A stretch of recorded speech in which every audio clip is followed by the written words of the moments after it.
आज हमारा टॉपिक जो है स्टूडेंट्स वो है rate of change of velocity. मतलब जो वेलोसिटी है वो किस रेट में चेंज हो रहा है। रेट का मतलब with respect to the time, तो उसको हम लोग नाम देते हैं एक्सेलरेशन। मींस जो rate of change of velocity होता है उसे हम लोग नाम देते हैं एक्सेलरेशन। ध्यान रख लीजिएगा। तो हम लोगों ने पहले से जो पढ़ रखा है उसकी बेसिस पे कुछ चीज़ें हम लोग जान लेते हैं। जैसे आपने पढ़ा होगा कि अगर यूनिफॉर्म मोशन हो रहा है, मोशन कैसा हो रहा है, यूनिफॉर्म मोशन हो रहा है और कोई ऑब्जेक्ट जो है वो स्ट्रेट लाइन में मूव करता हुआ चला जा रहा है, तो जो उसकी वेलोसिटी होती है वो कैसी होती है, कांस्टेंट रहती है विद द टाइम। ऑब्वियस सी बात है भाई, क्या है फिर से समझिएगा। अगर यूनिफॉर्म मोशन हो रहा है तो अगर कोई ऑब्जेक्ट, मतलब यूनिफॉर्म मोशन में ऑब्जेक्ट की अगर हम बात करते हैं तो वहाँ पे अगर ऑब्जेक्ट स्ट्रेट लाइन में मोशन करता हुआ जा रहा है तो क्या होने जा रहा है, वहाँ पे जो वेलोसिटी होगी उस ऑब्जेक्ट की वो टाइम के रेस्पेक्ट में कांस्टेंट होगी। मतलब जैसे जैसे टाइम बढ़ रहा होगा वैसे वैसे उसकी वेलोसिटी भी बढ़ रही होगी, तो वो कांस्टेंट हो जाएगी। करेक्ट। अच्छा, कह रहे जो चेंज इन वेलोसिटी होगी ऑब्जेक्ट में वो किसी भी टाइम इंटरवल में देख लोगे तो हमेशा जीरो होगा, क्योंकि वो बदल नहीं रही है टाइम के रेस्पेक्ट में, वो हमेशा टाइम के रेस्पेक्ट में कैसे चलिए, बराबर चलती चली जा रही है, बराबर चलती चली जा रही है, वो चेंज नहीं हो रही है। तो वो कितनी हो जाएगी, चेंज इन वेलोसिटी जीरो हो जाएगी। अगर नॉन यूनिफॉर्म मोशन होगा तो ऑब्जेक्ट के मतलब टाइम के रेस्पेक्ट में जो ऑब्जेक्ट है वो क्या हो रहा है, अपनी वेलोसिटी बराबर चेंज कर रहा है, बराबर चेंज कर रहा है। तो यहाँ पे जो टाइम इंटरवल पे हम वेलोसिटी लेंगे वो कभी भी जीरो नहीं हो सकती, वो जीरो नहीं हो सकती, क्योंकि वो क्या हो रही है, वो बदल रही है हर बार, और जब बदल रही है तो उसी की वजह से जो मोशन हो रहा है वो कैसा हो रहा है, नॉन यूनिफॉर्म मोशन हो रहा है। समझ में तो आ रहा है ना, वेलोसिटी घटी वेलोसिटी बढ़ी, वेलोसिटी घटी वेलोसिटी बढ़ी, लेकिन टाइम चलता चला जा रहा है, तो ये कभी भी जीरो नहीं हो सकते हैं। वैल्यूज़ कैसी होंगी, हमेशा कोई ना कोई नंबर, न्यूमेरिकल वैल्यू होगी। अब एक्सेलरेशन को डिफाइन करते हैं। तो जो हमारा एक्सेलरेशन है वो क्या है भैया, एक्सेलरेशन को हम लोग बोलते हैं the change in velocity of an object per unit time. जो वेलोसिटी चेंज हो रही है किसी भी ऑब्जेक्ट की पर यूनिट टाइम, उसे हम लोग कहते हैं एक्सेलरेशन। तो जरा देखते हैं इसको हम कैसे रिप्रेजेंट करते हैं।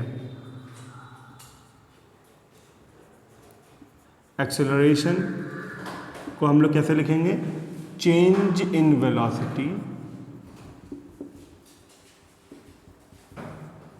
और विद टाइम,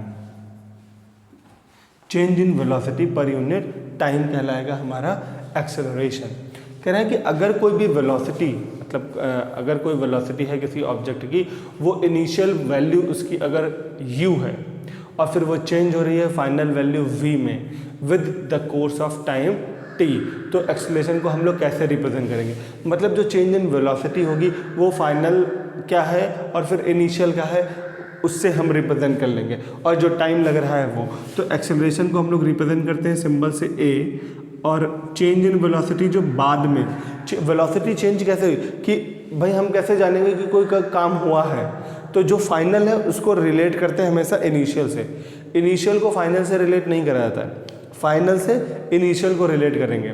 अब हम अगर अपने वेलोसिटी के टर्म में बात करेंगे तो फाइनल वेलोसिटी पहले क्यों रखी जाती है और इनिशियल वेलोसिटी पहले क्यों नहीं रखी जाती है, ये जान लीजिए आप। क्योंकि जो इनिशियल वेलोसिटी है वो हो सकता है जीरो हो, और फाइनल वेलोसिटी कोई ना कोई न्यूमेरिकल वैल्यू के साथ तो होगी ही होगी, तो जीरो में से कोई न्यूमेरिकल वैल्यू सब्ट्रैक्ट करेंगे तो माइनस में आएगी, और तो एक्सेलरेशन कैसा होगा, रिटार्डिंग होगा, तो गड़बड़ हो जाएगा।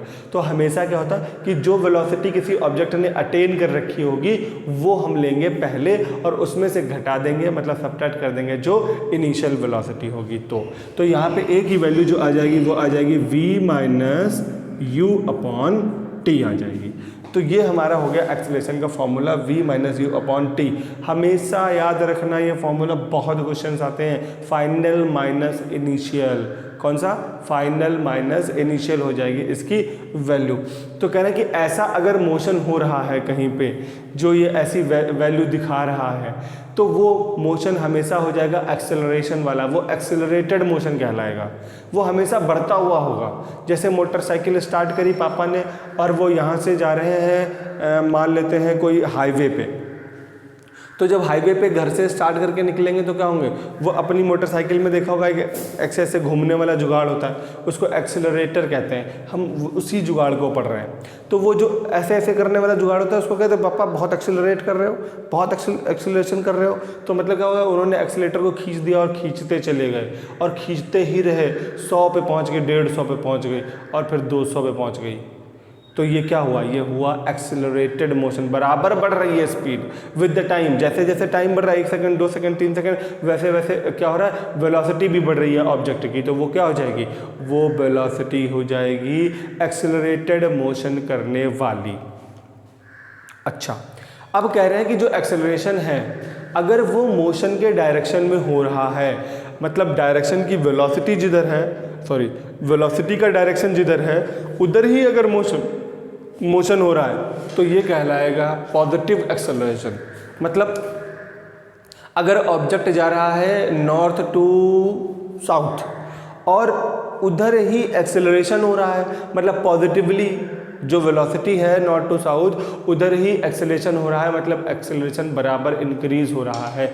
तो ऐसे एक्सेलरेशन को हम लोग हमेशा कहते हैं पॉजिटिव एक्सेलरेशन। कैसा कहते हैं, पॉजिटिव एक्सेलरेशन। और अगर नॉर्थ टू साउथ जा रहा है ऑब्जेक्ट और एक्सेलरेशन हो रहा है साउथ टू नॉर्थ, तो ये हो जाता है नेगेटिव एक्सेलरेशन, जिसे हम लोग रिटार्डेशन के नाम से जानते हैं। तो क्लियर हो गया होगा पॉइंट। अगर acceleration is towards the direction of velocity तो पॉजिटिव एक्सेलरेशन हो जाएगा, and it is against the direction of velocity तो रिटार्डेशन हो जाएगा। वैल्यू हमेशा कैसी आएगी, निगेटिव आएगी। पक्का, ठीक है। अब देखिए आपको बताते हैं कि जब हमने कोई ऑब्जेक्ट ऊपर की तरफ फेंका, जब हमने ऑब्जेक्ट कोई ऊपर की तरफ फेंका तो उसकी वेलोसिटी किधर है, नीचे से ऊपर की तरफ, लेकिन एक ग्रेविटेशनल फोर्स होता है जो उस ऑब्जेक्ट को नीचे लाने की कोशिश कर रहा है। तो ये कैसी वैल्यू देगा, हमेशा निगेटिव वैल्यू देगा, क्योंकि ये क्या कर रहा है, उस पत्थर को ऊपर जाने से रोक रहा है। एक और एग्जाम्पल है, जब आप साइकिल चला रहे हो और हवा सामने की तरफ से आ रही होगी तो आप जो वेलोसिटी का डायरेक्शन है वो किधर है, सामने की तरफ है, और जो एक्सेलरेशन हो रहा है वो किधर हो रहा है, जस्ट अपोजिट हो रहा है। तो ये वैल्यू कैसी हो जाएगी, हमेशा निगेटिव होगी भैया, क्योंकि वो क्या कर रही है, आपके मोशन को अपोज कर रहा है। एक्सेलरेशन कैसा है, जो आपके मोशन को अपोज कर रहा है, रिटार्डेशन कहलाएगा। हमेशा याद कर लेना, नाम क्या होता है इसका, रिटार्डेशन। इसका नाम होता है भैया रिटार्डेशन। ये रिटार्डेशन की वैल्यू हमेशा कैसी होती है, निगेटिव होती है। पक्का याद कर लेना आज ही। अब बात करने जा रहे हैं कि जो एक्सेलरेशन होता है वो भी दो तरीके का होता है। तो एक हो सकता है यूनिफॉर्म एक्सेलरेशन और एक हो सकता है नॉन यूनिफॉर्म एक्सेलरेशन। कह रहा है कि अगर कोई ऑब्जेक्ट ट्रैवल कर रहा है स्ट्रेट लाइन में और उसकी वेलोसिटी इंक्रीज हो रही है या फिर डिक्रीज हो रही है इक्वल इंटरवल ऑफ टाइम में, मतलब टाइम बढ़ रहा है तो वो भी बढ़ रही है, टाइम घट रहा है तो ये भी घट रही है, मतलब टाइम बढ़ रहा है तो ये घट रही है, मतलब टाइम के रेस्पेक्ट में ही काम हो रहा है, तो वो कहलाएगा यूनिफॉर्म एक्सेलरेशन।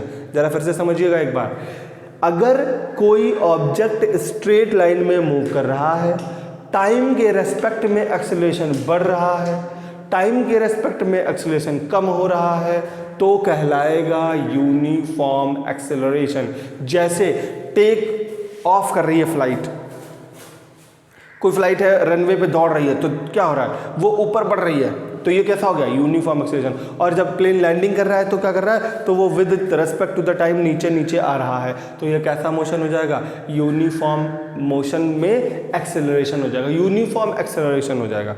अब नॉन यूनिफॉर्म एक्सेलरेशन, इस पहले यूनिफॉर्म एक्सेलरेशन का एक मोटरसाइकिल पे एग्जांपल लेते हैं। मोटरसाइकिल में एग्जांपल हो गया भैया, हर करके चलती चली जा रही है गाड़ी, तो बराबर खींचती हुई चली जा रही है। तो आपने मौत का कुआं सुना होगा, उसमें एक्सेलेटर करता रहता करके गाड़ी चलती रहती है, वो हो गया यूनिफॉर्म एक्सेलरेशन। और जब वो एक्सेलरेशन कम करते हैं तो भी कैसे करते हैं, ये हो गया यूनिफॉर्म एक्सेलरेशन। और नॉन यूनिफॉर्म एक्सेलरेशन कैसा होता है, जैसा जवान लड़के आजकल मोटरसाइकिल जाते हैं,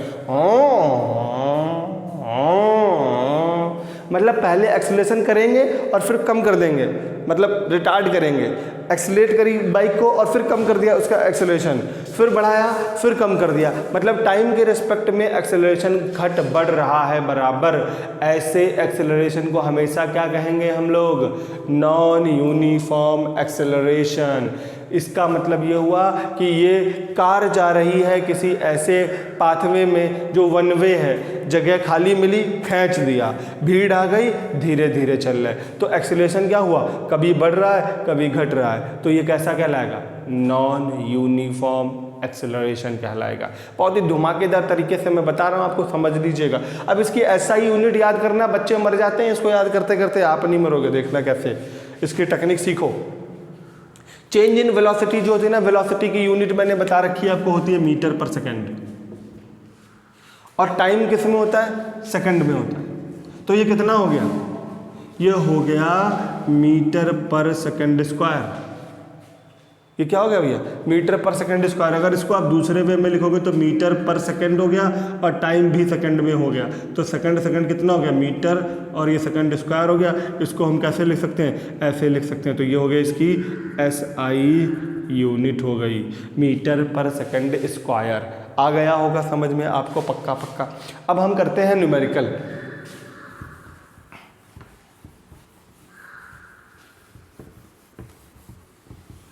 न्यूमेरिकल में देखिए क्या कह रहे हैं कि अगर कोई ऑब्जेक्ट अपनी पोजीशन से मूव कर रहा है, और जो पोजीशन है वो कौन सी है, रेस्ट की पोजीशन है, रेस्ट की पोजीशन से कोई ऑब्जेक्ट मूव कर रहा है, तो रेस्ट की पोजीशन का मतलब क्या हो गया, उसकी इनिशियल वेलोसिटी हो गई 0 मीटर पर सेकंड, क्योंकि कहाँ ऑब्जेक्ट चला ही नहीं।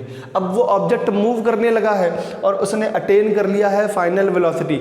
अब वो मतलब चल रहा है एक स्पीड से, एक वेलोसिटी से, जिसका नाम क्या है, ये हो गई हमारी फाइनल वेलोसिटी। और वो फाइनल वेलोसिटी कितनी हो गई है, v होती है फाइनल वेलोसिटी, 8 मीटर पर सेकंड है। फॉर एग्जांपल हम ले लेते हैं 8 मीटर पर सेकंड की वेलोसिटी उसने अटेन कर ली है, और कह रहे हैं कि रेस्ट से जो उसने ये फाइनल वेलोसिटी अटेन करी है, मान लेते हैं साइकिल है, मोटरसाइकिल है, कार है, बस है, तो वो टाइम कितना लगाया है इतना काम करने में, टाइम मान लेते हैं उसने लगा दिया है 40 सेकंड। तुरंत फॉर्मूला कह रहा है कि फाइंड एक्सेलरेशन फाइंड करना है, एक्सेलरेशन को फाइंड करके बताइए। तुरंत हमने फॉर्मूला चिपका दिया, कौन सा, A = V - U upon T। v कितना है, 8 - 0 अपॉन 40 कितना हो जाएगा, 8/40। बहुत ही सिंपल वे में बता रहा हूँ, ये हो जाएगा 1/5, 8 बन जाए 8, 8 5 40, ये हो जाएगा 0.2 मीटर पर सेकंड स्क्वायर। खटाक से आंसर आ गया। कितना आसान है बताइए, बहुत आसान है। इसी की बेसिस पे और बहुत सारे न्यूमेरिकल्स आपकी बुक में दे रखे हैं, जो एग्जाम्पल्स हैं, एक बार उनको देख लीजिएगा, बाकी हम लोग डिस्कस करेंगे और आगे न्यूमेरिकल क्लास में। Okay bye bye, stay safe, keep learning. If you are having any doubt then tap your chat button.